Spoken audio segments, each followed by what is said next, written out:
That's the thing. I just wish Today on a special Seattle Refined, we count down our favorite stories and moments of 2023. You know, you leave your pride at the door when you do this job. We tell you what really happens behind the scenes. This is one of those things that has not seen the light of day on TV at all. From big-time interviews to heart-pumping interviews. It was the most terrifying thing. Plus, some Seattle Refined moments you weren't meant to see. You know, there was one moment in that interview that I know what you're gonna say. yeah, it ended up on the cutting room floor. Get ready to look back and laugh. Seattle Refined starts now.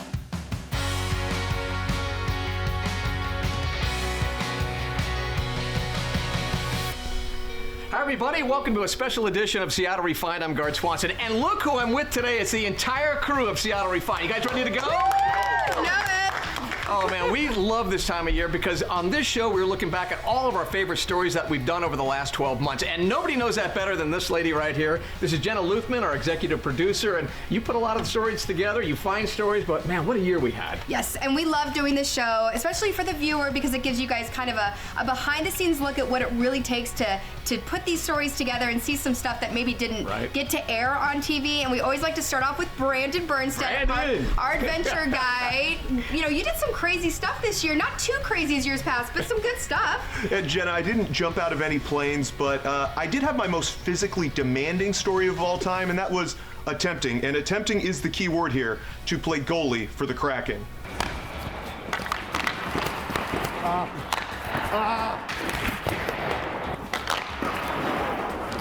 There we go.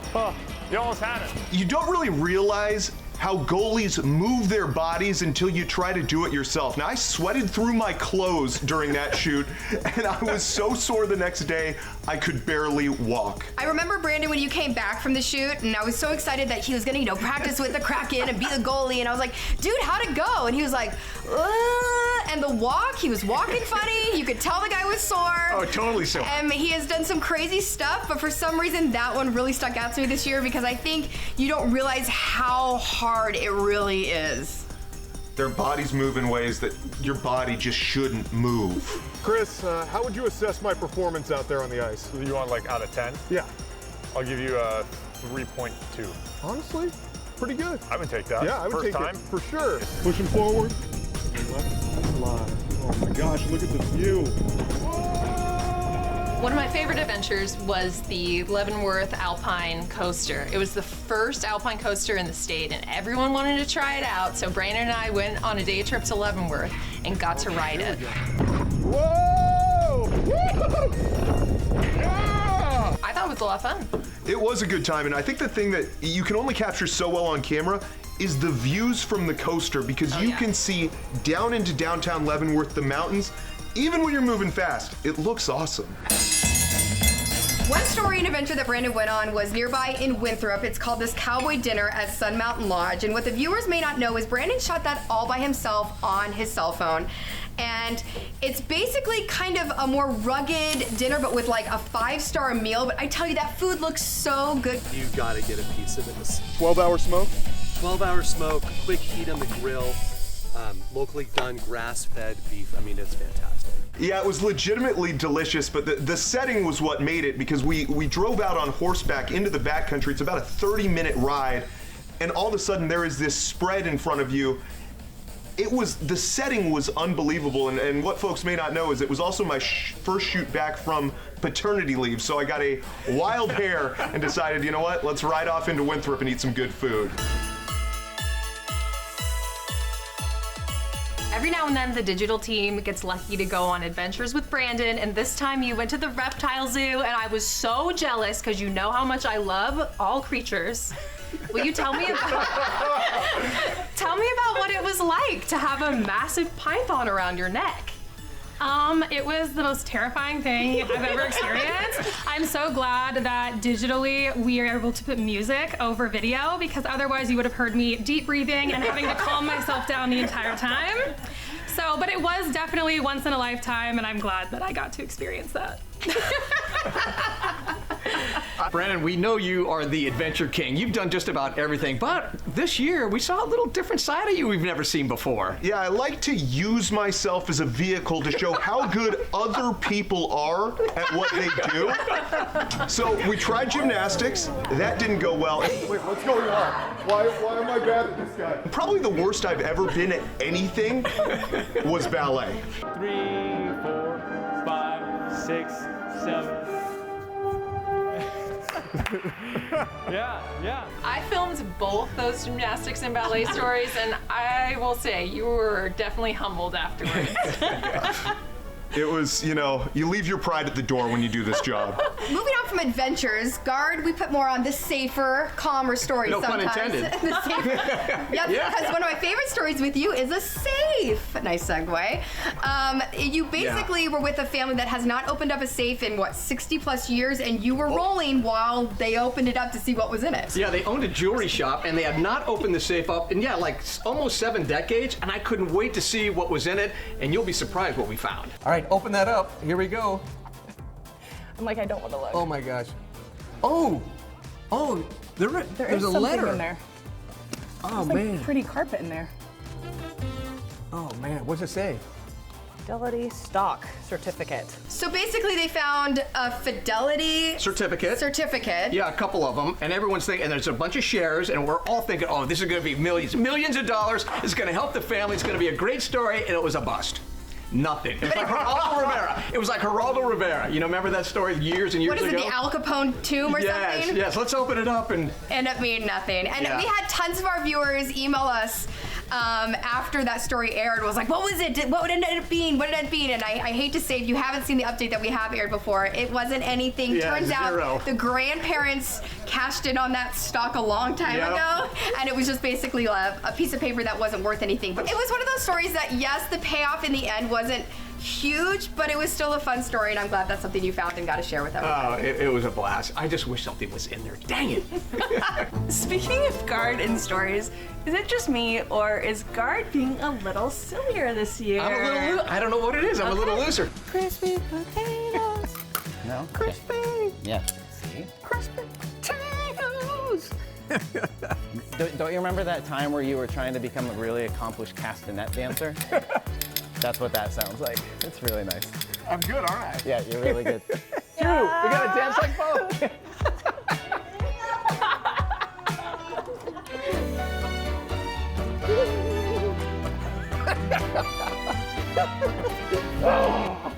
Makes you want to dance. What you guys maybe not know is Guard really doesn't like to sing or dance, anything of that stuff. So I felt like it was nice seeing you a little bit looser this year, dancing with people, singing with Chef Ben Leonard on the cooking segments. No, I get that, but you guys are picking on me a little bit this year, right? Especially. We did pick on you a little bit, especially during Halloween, just a little bit during Halloween. Yes, we did. So for Halloween this year, my favorite thing we did was dress up as none other than Guard Swanson himself. So I come through the door like I do every single morning here at Seattle Refined, and I see everybody wearing wigs, and it didn't dawn on me that they're dressed up like me. And Tree, our editor, I see Tree, I say, Tree, that shirt looks great. They were dressed like me. They went into my wardrobe and put my clothes on their bodies. The thing is, we didn't just all dress as Guard for Halloween. Guard's got many personalities, so we all dressed as different versions of Guard. I was Golf Guard, and Ty, my man behind the camera, was Home Improvement Guard. All right, I know you all like to make fun of me, but you know who really loves me, Jenna?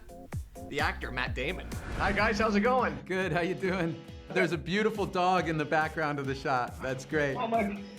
That's my dog Loki. He wanted to be a part of this, Matt. That I understand. I have 4 dogs, so I'm. There you go. Speaking of celebrities, this was a huge year for concerts in Seattle. Who do we have? Coldplay, Taylor Swift, and Beyonce in one year.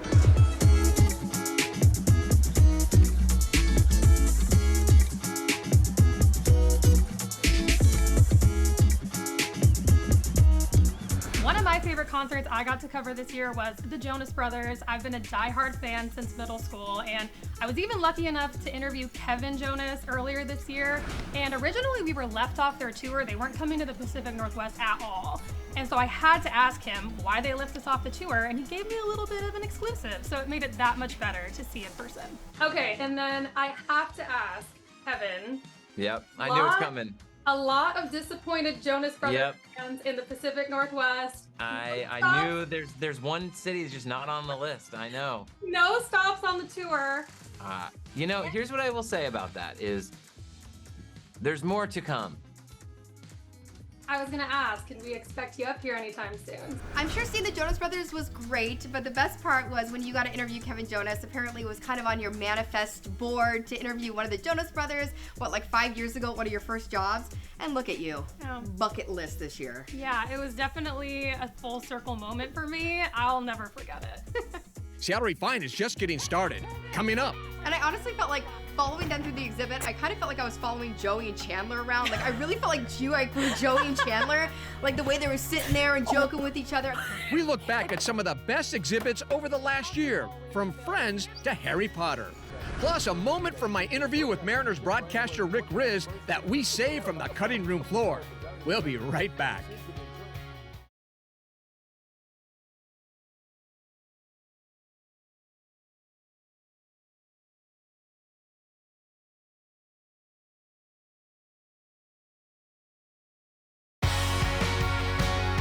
Welcome back to Seattle Refined. I'm Gard Swanson. As you know, we're looking back at some of our special moments of 2023. And when you talk about 2023, you have to talk sports, especially the Mariners. And man, what a season they had, Brandon. Well, you know, it was a little bit up and down. Let's call it what it was. But it was fun. Gard. You have to admit, it was fun. It was fun till the end, Gard. But one of the most fun things that we did regarding the Mariners was you got to sit down with Rick Riz. And I was there. I was producing that interview. And I have to be honest. You love him when you hear him on the radio. Yeah. In person, he is just as dynamic. Awesome, dude. He makes the catch and the ball game is over. The Mariners win the wild card series. They're going to Houston to take on the Astros. You're looking at a guy who's living his dream, a kid that grew up in the south side of Chicago, wanted to be a major league broadcaster ever since I was 12 years old. So I'm telling you, all you kids out there, find out what you're great at, find out what your passion is, and you can do it. If I can do it, you can do it. You know, there was one moment in that interview that I know what you're gonna say. Yeah, it ended up on the cutting room floor, and it was one of your great ideas. I had Rick Riz do play-by-play of me eating. I thought it was just gonna be an entree, but he did the whole food scene when we were at that bar. It was incredible. Gard Swanson has an amazing array of food in front of him. He goes after the chip right away, and now he's going to go for the salmon. Now he's reaching for the pizza. Here goes the pizza, and he shoves it down his gullet. Unbelievable, almost fell off his stool. Gard Swanson, one of the greatest eaters in preseason history. Woohoo! Is Rick Riz a nice guy or what? He's an unbelievable guy, and I tell you what, even when he's doing play-by-play on Gard eating lunch, it sounds good. Speaking of Mariners, my favorite thing we did this year was when we went to the red carpet for All-Star Week at Pike Place Market. That was so fun. I have to admit though, I think I was paying more attention to all the wives' fashion more than the baseball. Same. They absolutely slayed, every single one of them. Madison and I spent pretty much the entire week immersed in baseball and Mariners, and it was worth it because it killed on social media. So much happened this past year, and a lot of new exhibits and experiences came, more than usual. One of them was the Friends experience, which I took Abby and her best friend to cover, and you really had so much fun. You really felt like you were on the sets of Friends. I got to bring my best friend, Stephanie. She's a die-hard Friends fan, has been since we were kids, and so getting to do that with her and kind of having her enter my world that she's never really experienced, and then also entering Friends and like getting to see all the behind the scenes and the cool little like facts that we didn't really know, that was really special for me and one of my favorite parts of the year. And then Ross is up here and he's screaming, pivot! Pivot! Pivot! Pivot! Pivot! Pivot! Pivot! Could I be wearing any more clothes? 1, 2, 3. Oh. And I honestly felt like following them through the exhibit, I kind of felt like I was following Joey and Chandler around. Like, I really felt like Joey and Chandler, like the way they were sitting there and joking with each other. I mean, they've been friends since they were little, and the dynamic between them, so it was so fun to kind of just have Ty was doing the camera and just following them through the exhibit, and you just kind of watch it through their eyes, and it was hilarious. Oh. Wingardium Leviosa. Another experience we got to check out was the Harry Potter Magic at Play experience, and it was pretty awesome to become a wizard for a couple hours. I am a Gryffindor, but I'm a Slytherin at heart, I think. I know I'm a Hufflepuff. Yeah, it's not the sexiest house out there, but you are what you are. We'll be right back.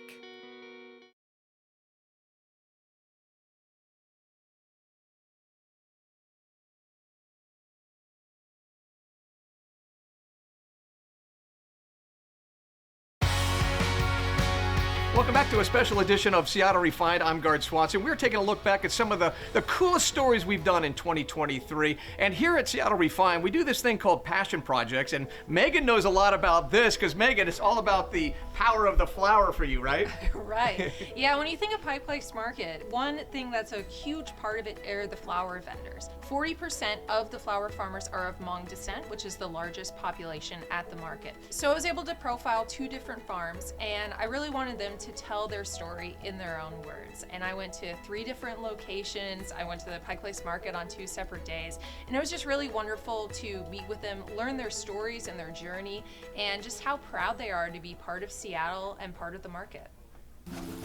Oh my gosh, isn't that beautiful? I don't care if I sell this or not. I'll just take it home and enjoy it. I just am in awe of my mother and my father too. It's like, how do you do this? It's taught us all to be hardworking and to live lives of courage and to just really feel that no matter what life throws at us, we can overcome that. If Mom could do it, we can do it. You go to the market and you pick up the flowers and you don't really know where they come from, and now I have a completely different view on it thanks to that story. I loved it. Bill Nye the Science Guy. This is a bunch of musical nerds. Yes, we are all nerds and geeks. On the flip side, a little bit different from the Pike Place Market farmers, was a nerd brass band that Ty was the one that went out by himself and shot this story. And I don't know what we were expecting, but it was one of those, it's a band that's been around for a really long time in Seattle and we've never covered it. And after I saw Ty's edit and the story, I was like, how have I not known about this band? They're called the 8-Bit Brass Band. Check them out. And Ty, I pulled you and Megan into a story that I have wanted to do literally since I started at Refined, profiling the godfather of Seattle sushi, Shiro Kishiba. I throw this and they catch. I'll catch it. Shiro literally opened the first sushi counter in Seattle. He's in his 80s, he's still working, and his energy level is unbelievable. Yeah, my favorite part of that story was when we went to Pike Place Market and he was checking out the produce. There was even someone at the fish market that came up to him and said, hey, you taught me how to properly cut fish. When you say legend, Shiro comes to mind. Definitely. UCLA Bruins. Speaking of legends, of course, we have to talk about Steve Poole. He passed away earlier this year, and he was a special friend at Seattle Refined. We were lucky enough to interview him a couple of times shortly after he kind of took a break from news for a while, but then also during his retirement. And he was just always so fun to talk to. And I think we went to his home and interviewed him, and the one thing that he always would talk about was the support of the community and the viewers at home, which was always, he would always light up when he talked about the viewers. I think for all the viewers who have been so great to me, the most important thing for me is that you blessed me by giving me this opportunity. What an amazing guy. Man, we really do miss him.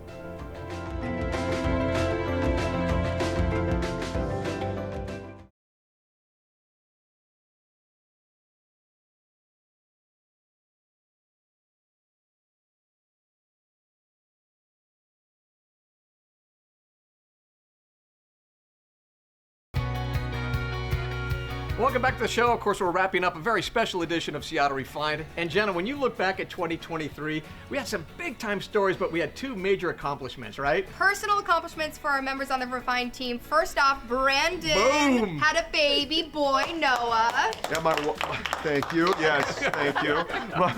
My wife and I welcomed our second child, and I tell you what, he is an absolute tank. He's like 27 pounds. He's 7 months old now, and he's awesome. The other big accomplishment for Seattle Refined TV team, we won our There it is. first team Emmy. This has weight to it, too. Oh, it is. It's heavy. No, we've all been nominated or won individually, but this is our first team Emmy, and it was awesome. We feel really, really honored, and it was so exciting. Jenna, this really puts a cap on our 2023 season. Didn't we do a great job? It was pretty fun. It's been a pretty good year. We'll see what next year brings. There it is. All right, that's going to do it for this edition, the special edition of Seattle Refined. We'll see you next time. All right, time to say goodbye. All right, bye.